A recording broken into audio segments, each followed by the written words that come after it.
Tu acredita num lugar que... Quer dizer, num direito brasileiro regido por inteligência artificial? Acho que... O Regido que você quer dizer com né? direito regido por inteligência artificial? Ó, imagina. Esse cara aqui, sei lá, roubou um supermercado.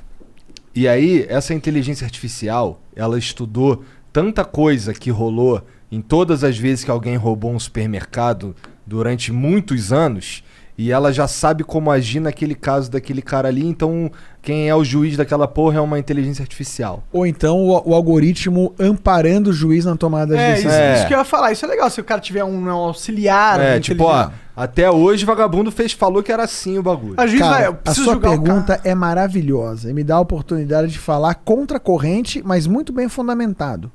Porque saiu esse ano agora um livro de um prêmio Nobel de Economia, que é o Daniel Kahneman, junto com um professor de Harvard chamado Cass Sunstein, que eles falam o seguinte, cara, o algoritmo, ele sempre vai decidir menos errado do que o juiz. Calma, vou explicar. Se eu fizer um modelo estatístico simples, ele vai ser talvez melhor do que o melhor expert. Não só na justiça, qualquer coisa. Por quê? Porque a nossa cabeça, ela é muito imperfeita. Ela tem os vieses, né, os preconceitos, e ela também tem noise, saca? Ruído. Né? Você tá de mau humor, você não comeu, a pessoa que tá na tua frente te lembra alguém que você gosta, ou lembra alguém que você não gosta. Então, o teu processo cognitivo vai fazendo assim.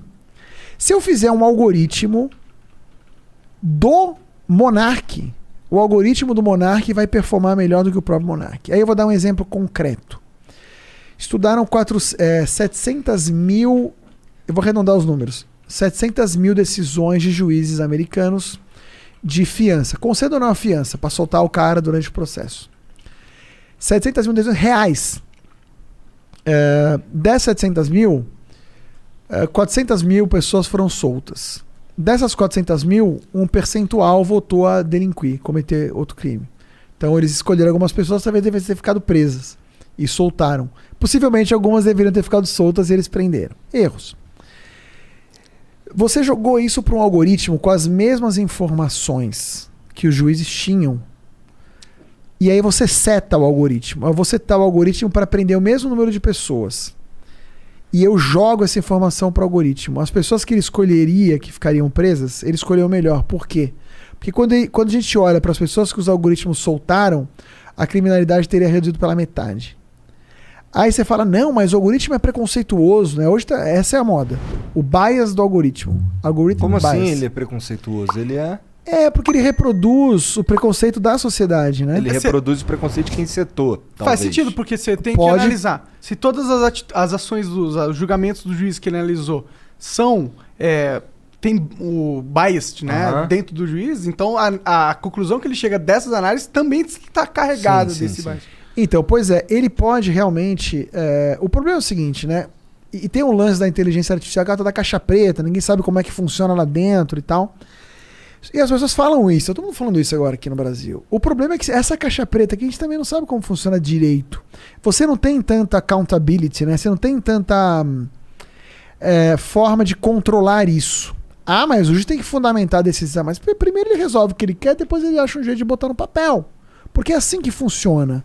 Para todo mundo, não é porque o juiz é malzinho. É porque é assim que funciona o nosso cérebro. O algoritmo, ele, primeiro, claro, se ele não for construído por uma equipe que tem diversidade, ele pode ter, já na construção, um problema de bias, mas os bias podem estar no dataset, nos dados que são utilizados para treinar o algoritmo. Sim, isso pode acontecer. Mas mesmo que ele reproduza os bias, ele não tem noise. Porque nenhum modelo matemático tem noise, porque não é humano. Entende? Então, só de reduzir o noise, você reduz o percentual de erro. Mesmo que você mantenha os vieses, né, o bias. E aí, essa experiência, e tem muitas outras, provam isso. Aí você fala, porra, mas se é assim, por que a gente não usa mais algoritmo no processo decisório? Primeiro, porque você não tem algoritmo para tudo, a tecnologia está evoluindo. E depois, porque nós temos um preconceito contra os algoritmos também.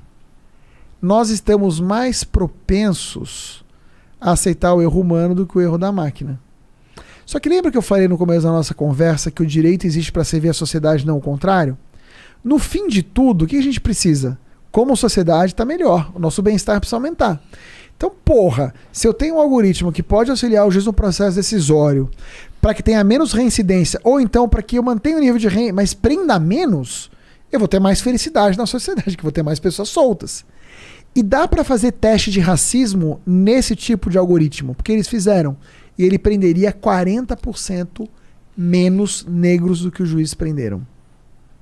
Interessante pra caralho. Sim, é que as pessoas querem cagar a regra. Elas querem dizer o que elas acham, porque elas estão falando com o córtex pré-frontal ventromedial, tal do sistema 1. E não estão raciocinando. O otimismo, né? Caralho, ou cara, pessimismo. Maior nerdão, né? Caralho. Agora você vai meter essa, sabe porque eu falei difícil. Mas a gente tá bom. Falou, eu ouvi o Álvaro aí agora. Mas eu aprendo com o Álvaro, pô.